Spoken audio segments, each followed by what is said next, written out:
সেদিন বড় ভাই একটি মেয়ে চেন পড়ে গেছে বাজারে, ঠিক আছে? তো মেয়েটার চেন লাগানোর জন্য 150 লোক দাঁড়িয়ে গেছে। মানে বাকায় যা ডিএসপি চলে এসেছে, ডিএসপি ওখানে দেখছি যে কি হয়েছে মেয়েটার।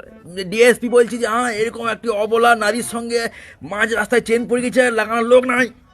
হ্যাঁ, কি কি দেশ কি করছি, সমাজ কি করছি, এই পৃথিবী কি করছে, সোলার সিস্টেম কি করছে।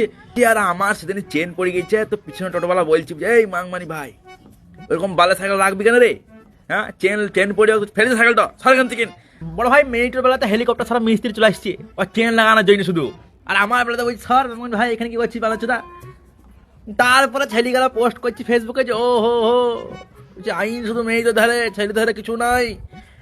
আইন মেয়েদের ধারে বুক আছে, তুই নিজে মেয়েদের ধারে, তুই নিজে ন্যাংটো প্রণাম করছিস, কুকুর কীর্তন করছিস মেয়ে মেয়ে মেয়ে মেয়ে মেয়ে করে। বড় ভাই সেদিন আমি একটা এসবিএসটিতে বাসে চাপিয়ে আসছিলাম, তো আমি কন্ডাক্টর মামেগুকে বললাম যে ভাই নামিন দাও এখানে, আমার ঘরটা অনেক দূর গো, এইখান থেকে চেপিয়ে যদি বাস স্টপে থামাবে তাহলে ঘরটা অনেক দূর হয়ে যাবে, তুমি এখানে বাসটা স্লো করে দাও, আমি মরণ তোমার ঝাঁপিয়ে দেবো। বলছি না না না এগুলো হয় না, এটা সরকারি বাস, একটি রীতি আছে, রেওয়াজ আছে, শৃঙ্খলা আছে, নিয়ম আছে, দায়িত্ব আছে, রীতি রেওয়াজ পরম্পরা প্রতিষ্ঠান অনুশাসন হয়।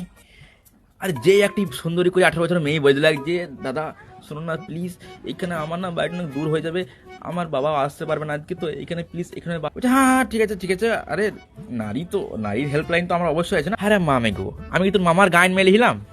নাকি তো ঘরে গরু ছাগল দিলাম বোকা চুদা? আমি বললাম তো তোর গেঁড়ি রস হয়ে গেল, আর ও বললে তখন শুনিলি সঙ্গে সঙ্গে তো তারপরে বলছি যে আইন মেয়েদের ধারে ছেলেদের ধারে নাই, তো বোকা চুদা তুই লুঙ্গিটা তুললি অন্য কোথাও হাত দিয়ে বল তো তুই করে ছেলেকে সাপোর্ট করেছিস? হ্যাঁ, ছেলেদের ধারে আইন নাই বাল থাকবে।